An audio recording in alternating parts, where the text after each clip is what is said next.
Welcome back to In the Garden. I'm here with Jordan from Grange Co-op, and I'm sure if you go into your backyard right now, you will be able to find some ferns.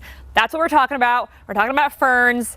There's a lot to kind of learn about these guys, a lot of different variations. What's kind of the first thing that people should know about ferns? Sure. I think a lot of people think as fern as the filler, it's the background. Sometimes it's like a weed, but really it can be the focus of a shade garden.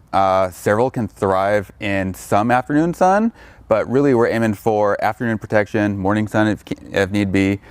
They're going to vary in terms of their size, their texture, and what they do, but they work really well as companion plants for a lot of your other landscape ideas. Okay. And okay, so you said there's a lot of variation.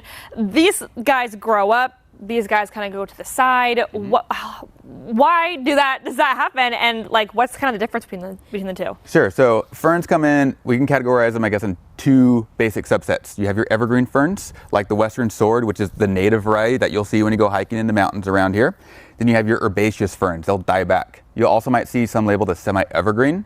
What they're going to do in winter is die back to the ground, but they'll have a small cluster of fronds near the surface. Just know that they're still kicking, they're still thinking about spring, they're still there for you. All right, and so I'm sure if you guys can look at a fern, if you've explored it, they have, what are they, spurs? Spores. Spores on the back of them. And so can you kind of give an explanation on kind of what they are and kind of what they really mean for a fern? Yeah, so ferns don't flower. They're a very ancient species or ancient family of plants, but they do set up spores. I do get some people panic. They say, my fern is covered in black dots. What's wrong with it? It means you have a very happy fern. It'll set these spores on usually after spring when it's had some humidity. Ferns don't always spread like weeds in the garden. Sometimes they do propagate, but mostly this is just showing it's a happy plant.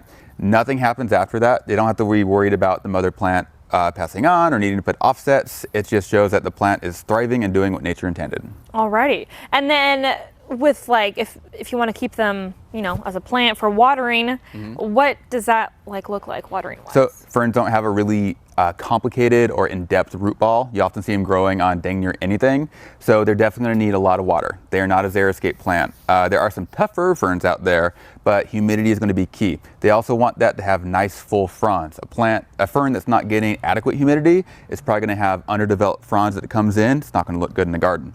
The other thing we want to consider is that when we're planting it, we have a lot of organic matter in the soil. These are plants that have adapted to grow on tree trunks and up in the air as epiphytes and on forest bark with, again, shallow roots. So something like an acid planting mix or a lot of wood and fibrous mulch is really great for them.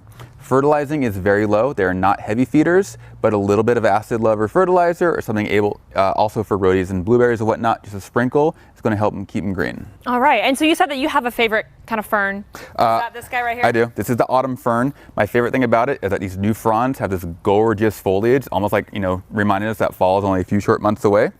And it'll keep sending those out well through the summer. Right, and then this one over here kind of has like a purpley look to it. Why is that? Japanese red ferns are another popular choice up here. Hardy, even though they look a little bit more on the delicate side. And again, yeah, those new fronds with that splash of color really set off in the landscape. All right, well, great. Well, if you guys want to plant some ferns or, you know, take care of them in your backyard, you can always head to our website at kdrv.com to learn more information. Or, of course, head into a Grange Co-op store to learn more information about these gorgeous and historic plants. But thanks so much for joining us in the garden.